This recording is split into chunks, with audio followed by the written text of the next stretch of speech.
Cette narration sur le mariage promet de redéfinir votre perspective sur la vie. Avant d'explorer ces enseignements, je vous invite chaleureusement à vous abonner à la chaîne Source de Sagesse et à exprimer votre appréciation en appuyant sur le pouce bleu.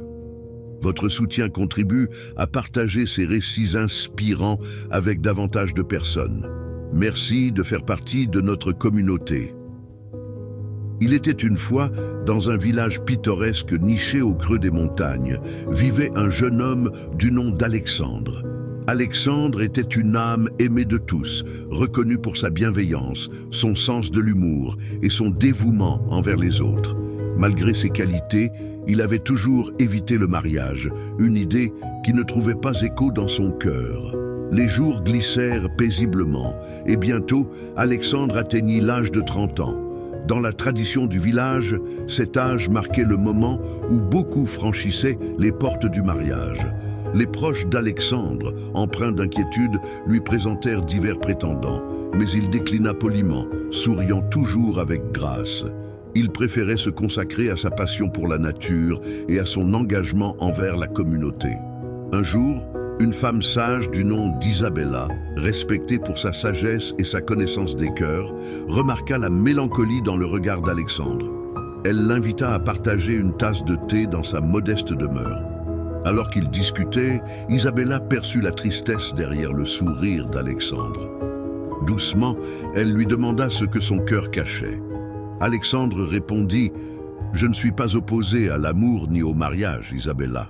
J'ai beaucoup d'affection à offrir, mais je n'ai pas encore trouvé la personne avec qui je souhaite partager ma vie. » Isabella posa une main bienveillante sur son épaule et lui dit « Mon cher ami, le mariage est une union basée sur l'amour et le respect mutuel. Il ne doit pas être une obligation sociale, mais un choix conscient avec quelqu'un qui partage vos valeurs et rêves. » Les jours passèrent, et Isabella devint une confidente pour Alexandre, partageant des récits de sagesse et d'aventure. À travers ces histoires, Alexandre commença à mieux comprendre son cœur. Il réalisa que l'amour véritable se construit patiemment, et que sa valeur réside dans la personne aimante et attentionnée qu'il était. Finalement, Alexandre fit la rencontre de Sofia, une jeune femme passionnée par l'art et la culture, partageant sa vision du monde. Leur amitié grandit avec le temps, évoluant doucement vers un amour sincère. Quand Alexandre atteignit l'âge de 35 ans, il décida de demander la main de Sofia.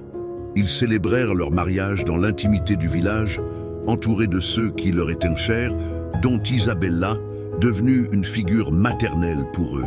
Cette histoire rappelle que le mariage ne doit pas être imposé, mais choisi avec soin.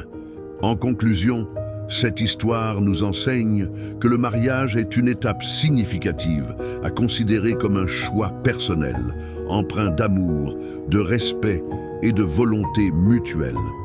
Elle encourage chacun à suivre son propre chemin, à ne pas se sentir contraint par les attentes extérieures et à rechercher un amour véritable et réciproque dans ses relations. Ainsi, le mariage devient une décision éclairée plutôt qu'une obligation imposée par la société ou autrui.